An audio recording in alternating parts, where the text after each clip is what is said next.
Hello and welcome to the Grand Line Review, your source for everything One Piece. Today we are going to be looking back on the year of 2018 from the perspective of the ever-glorious series. 2018 has been quite an exciting year really, spanning from chapter 890, which is the tail end of Whole Cake Island, then blasting straight through the Reverie, before finally landing in Wano with style. Speaking of the Land of the Samurai, if you're wondering what this wonderful artwork is, well, this is the new channel banner created by the phenomenally talented Amber Red Draws, and you can find a link to her Tumblr in the description below. But before we get into this list, I have to provide a bit of a warning because it's going to contain pretty much every important spoiler that the manga has concocted over the last year. So if you're an anime-only watcher, you can expect to see these events occurring in the coming year, but if you don't want to be spoiled, then well, this is your warning. For those of you who wish to proceed, we've got a fair bit to cover, so let's get straight into it. Welcome to the top 10 best One Piece moments of 2018. Number 10. Snake Man. Continuing the expansion of Gear 4th, 2018 provided us with the latest incarnation of Snake Man. It's a very compact and lean form, and even though it took me a bit off guard at first, like I guess every new use of Gear 4th has, to me Snake Man suits Luffy a lot more than Bound Man, which has always seemed a bit clunky, whereas Snake Man is refined and a pure aesthetic treat to see in action. I also quite enjoyed the idea of Luffy completely abandoning defense in favor of speed, because once again that feels more akin to Luffy's personal style of combat. All in all, it was a great event, adding a new weapon to the ever-growing Straw Hat arsenal, and I look forward to seeing more of it in the future. Number 9. The Giant Straw Hat. A lot of weird things have happened in One Piece over the course of my time with the series, but this here is one of the biggest, strangest, non-comedic, what the actual F moments I've ever come across. I had absolutely no idea what to make of this when I read the chapter. It really was quite a surreal experience, like I was dreaming about reading the latest chapter, and all of a sudden my strange mind just thought it would be a good idea to plonk a colossal straw hat in there simply to confuse me upon waking. But this actually happened, and it shook the fanbase. The idea that Luffy does not possess the only straw hat of its kind in the world is endlessly intriguing, as is the question of who this hat may have belonged to. I mean, we do know that giants exist within the Will of D, so perhaps it was someone from Soul's side of the family, and of course there's always rampant speculation on if it could have belonged to Joy Boy. Whatever the case, this revelation did what One Piece so consistently does best, and sparked a wildfire of intrigue amongst its fans, that is likely to keep burning for the next few years. Number 8. Shanks visits the Gorosei. Now every time Sir Red Hair pops up in the story, it's fairly unexpected, and Marineford taught us that Shanks will appear wherever he desires, whenever he sees fit. So during the Reverie arc, he decided to pay a casual visit to the Gorosei. No big deal, they're just the figureheads of the world government, and one of the ultimate enemies of pirates in general. So how does one of the Yonko just stroll into Marijois? Well, that along with the identity of the certain pirate Shanks wishes to discuss are the enduring questions that, just as with the 10th place spot, will keep the minds of fans racing for an awfully long time to come. But I'd like to give this moment some more credit because it was set up a bit in advance. To me, the reason why Shanks appearing was such a mind-blowing experience was because he already actually briefly featured a couple of chapters prior to this, reacting to the news of Luffy. As readers, we're used to getting a vague appearance of Shanks every couple of years or so after major events, but this was a double punch of red hair straight to the face, and it was amazing. Number 7.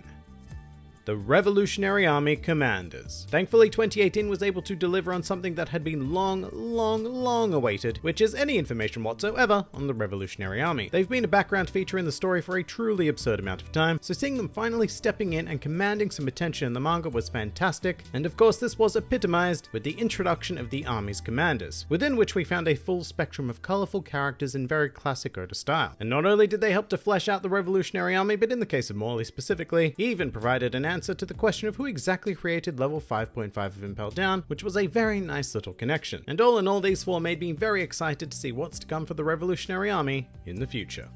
Number 6. Blackbeard's reintroduction. As a result of the newly adopted act structure for Wano, we appear to have been afforded opportunities to explore the greater world within an ongoing major arc. Something that probably deserves mention all on its own, but the crowning jewel of this first exploration is without a doubt the official reintroduction of Marshall D. Teach. This man made a glorious return to the series, clad in some of the finest attire that the New World fashion has to offer, and with the largest bounty seen in the series to date at over 2 billion. So he really does know how to make a decent entrance, although I do think I'm going to need some time to adjust to the new aesthetic of the Blackbeard pirates. But regardless, this was absolutely massive when it occurred in the manga, and it continues to build the figure of Teach into the potential final villain of the series. Number 5.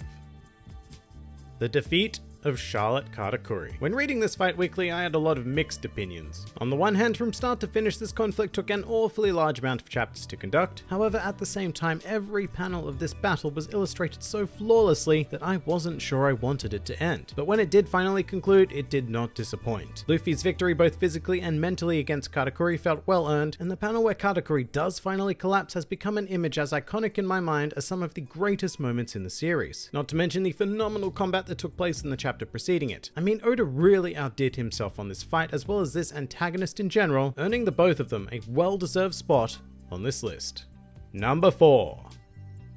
Time Traveling Samurai. Of all of the non-piratey things I never expected in One Piece that would eventually go on to happen, such as zombies, cyborgs, and secret agents, time travel was one that I maintained would never ever be thrown into the series. And 2018 sure did prove me wrong with the revelation that the samurai we have known ever since Punk Hazard are actually inhabitants of a world 20 years prior to modern day. Not only that, but we have the ever mysterious figure of Toki, who was rumored to be from much further back, and who may have been traveling forward thanks to the use of the Toki Toki no Mi, which would surely be considered one of the most phenomenal devil fruits in existence, although I suppose that the greater world wouldn't even be aware of it, since it may not be reborn for hundreds, perhaps thousands of years at a time, because of the user making their way into the future. But the thought of time travel in One Piece is just insane, especially juxtaposed against an arc that is based in a very traditional historical Japan. Absolute madness, and yet absolute brilliance.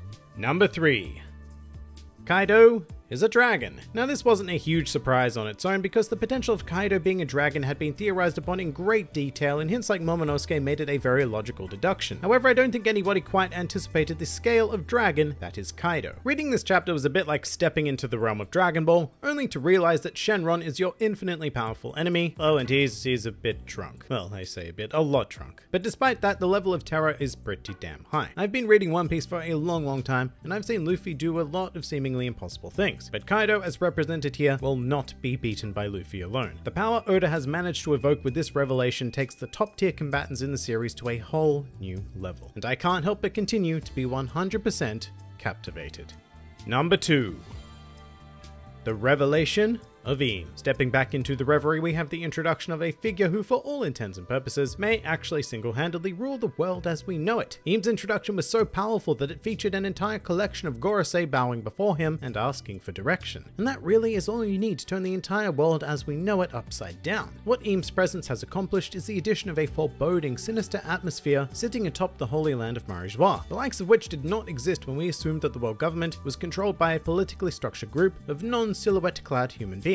What Im evokes is something ancient, something dangerous, and something that may even surpass Blackbeard as the ultimate antagonist of the series. But with all of that said, 2018 still managed to give us one moment that eclipsed even that. Number 1. The Fifth Emperor. So many moments on this list thus far have been about building up the greater world of One Piece, but this moment right here is all about Luffy for the very first time bursting into that greater world and announcing that he is here to stay. The acquisition of the unofficial 5th Emperor title and a bounty of 1.5 billion berries is the end of One Piece as we know it, and the beginning of Luffy's proper campaign to secure the title of Pirate King. After this moment, there isn't going to be a single person in the world who asks themselves, who is this Straw Hat brat? No, we're done with that. This is a definitive event in the future legend of Pirate King Monkey D. Luffy, and reading this chapter gave me those powerful vibes. After the initial wave of shock, of course. But to me, there was nothing that 2018 had to offer that was able to top this magnificent declaration to the world. But that pretty much does it for the top 10 best One Piece moments of 2018. I have to say that this year has been one hell of a journey that I have enjoyed immensely, and I cannot wait for what 2019 has to bring us. If you enjoyed this video and the content this channel produces in general, then please do consider donating to the Grand Line Review Patreon, because the support of all of you amazing people is what continues to make this channel possible. Also, do check out my Teespring store if you're interested in shirts, hoodies, and other miscellaneous items, with proceeds going directly to support the channel as well. And if you'd like to join the fun at any time, then please do head over to my Discord server, where a wide array of shenaniganry takes place on a daily basis. And finally, please do comment with your own favorite moments of 2018. This has been the Grand Line Review, and I'll see you next year.